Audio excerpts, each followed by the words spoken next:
From the Watergate Building in Washington, this is Hotline TV. Now here are Hotline editors Chuck Todd and John Mercurio.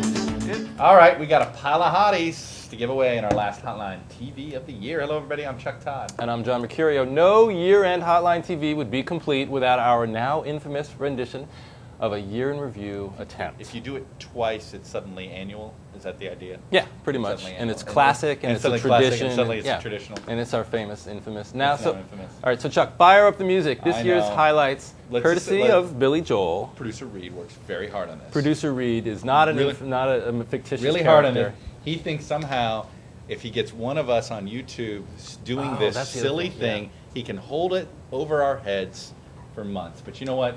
And I'm not afraid of you. This year it's not going to be I'm not afraid of you, Reed. I'll go ahead and do this. I'm not afraid of you. I'm afraid of YouTube. That's what I'm afraid of. Fine. Abramoff was guilty. Ney had culpability. Voles and Rudy plea deal. Rove gets a clean bill. Carry on a ski slope. Filibusters Alito. Kinney whacks a cop and Boehner wins the top spot. Lieberman's indie bid. Jefferson's cash and freezer hid. Pat Kennedy wrecks his car after Hawk and Dove bar. Allen caught in Macaca Web, putting his career to bed. Pelosi skips on Harmon. Rack report was alarming. Obama thinking President Rumsfeld. See, it's harder than you think it's going to be. Michael J. Fox cuts in that. Mark Foley's bad behavior. Behavior bad. Trentline makes a comeback. Allen's metaphors take the sack. Burton comes along, a serving Bolton out, undeserving. Immigration protest. Dems bank on votes and bets. Rahm Dean and Tiff of Schumer's only slightly pissed. Kerry says troops are dumb in spite of it. Dem still won. November 7th, what a day. Dems all get a new say. Wrangle, Dingle, Barney, Frank, Bush agenda. Catherine Harris, just plain weird. The best story of the year. Cheney shoots a guy in the face. Cheney, and what more do I have to say? It's finally over. Why, Reed? Why do you do this to us? Oh, sweet Jesus. All right, start over. Start over. I think we had a glitch in the middle there somewhere. Yeah, not at all. All right, let's get to the hotties.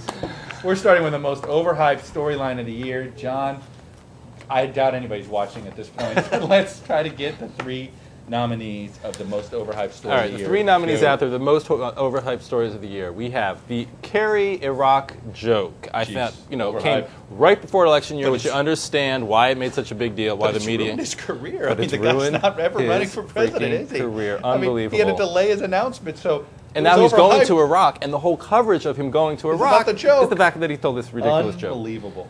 Overhyped, overhyped, overhyped. I also agree. overhyped. Shows you people hate you. And I'm so glad. They're looking for a reason. I'm so glad. Oh, sure, absolutely. Pent-up Democratic anger about 2004. Overhyped. And I think this is subsiding finally because we finally have Barack Obama to talk about. But the Hillary Clinton versus Condi Rice storyline to me your fault, Dick Morris. It is Dick Morris's fault. No, not a fan of that. Eileen McGahn and Dick Morris. And it's finally gone. So. Ha! And the third. No books for you.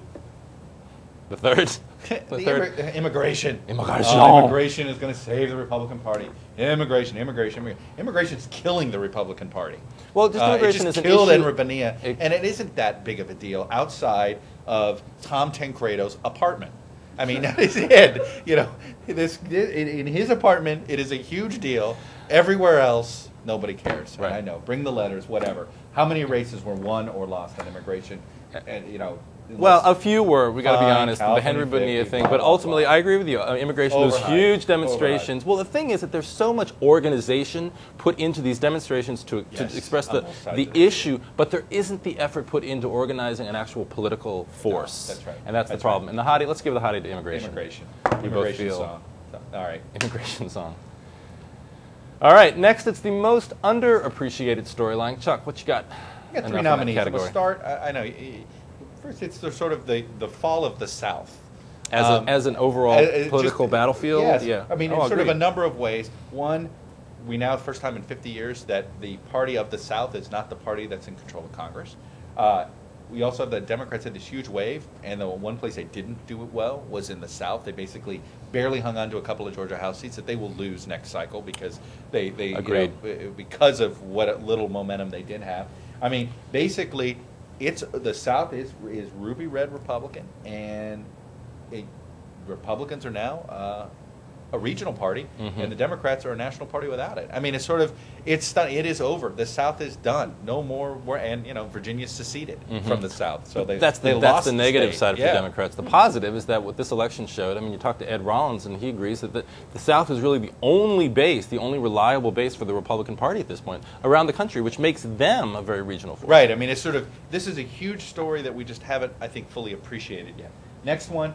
How about the role of money or lack thereof? It seems like money is just not as big of a deal. Self-funders, none of them seem to win. Corker was a sort of self-funder. Money can't buy you love. Dick DeVos spent more money than God. Mike McGavick, all these guys. I mean, these self-funders went down in flames all over the country.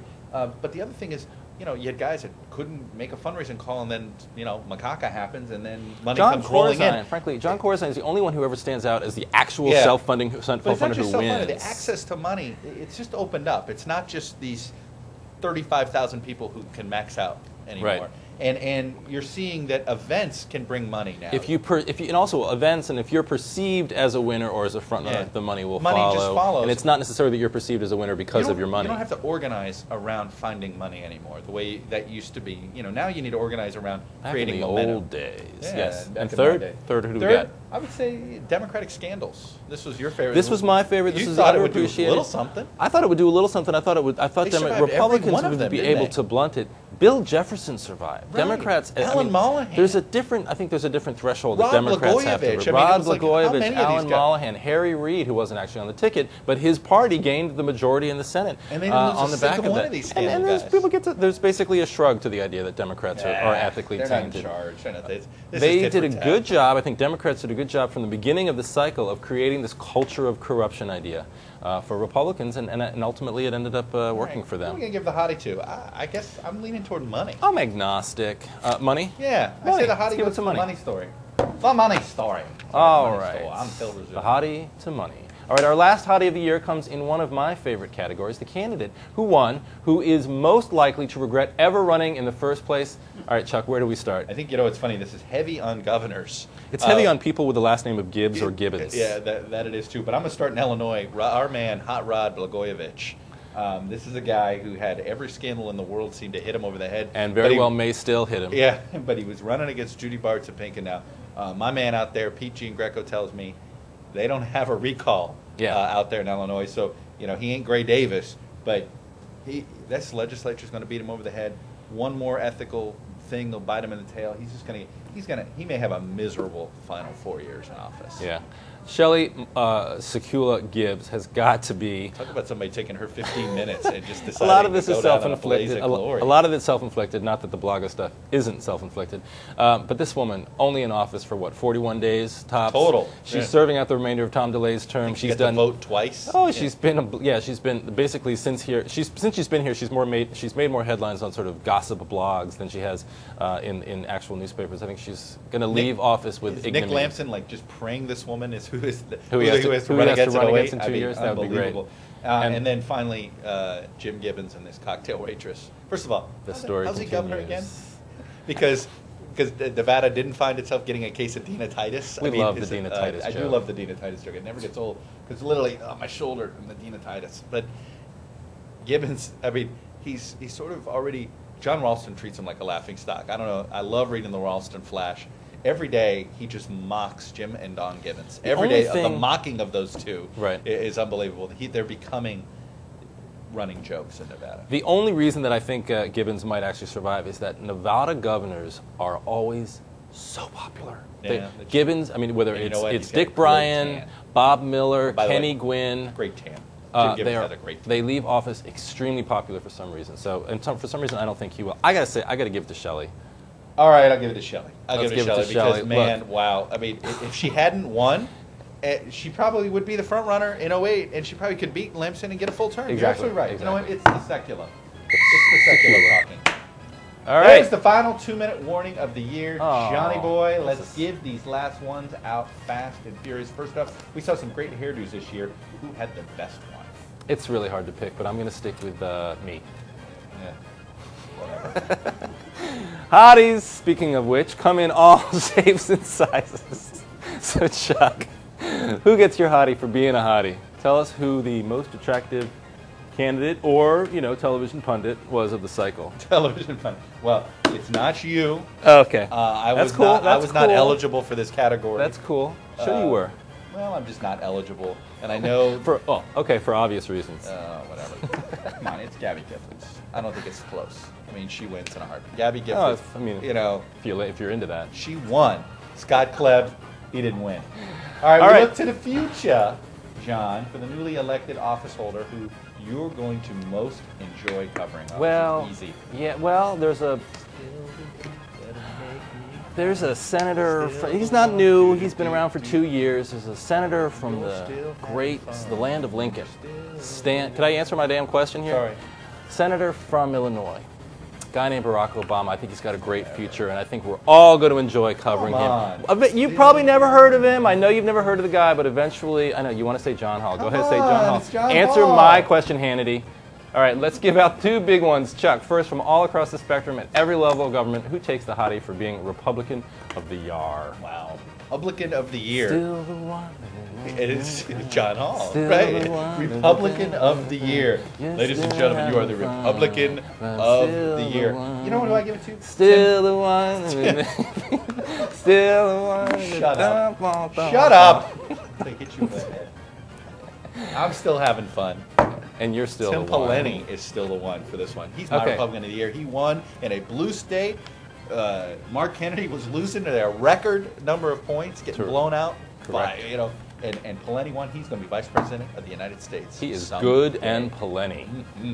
Your turn, Mercurio. Who gets the hardware for Best Democrat of 2006? And you can't say John Hall. I know you want it. I do want to say John Hall. But there, I said it. I said it.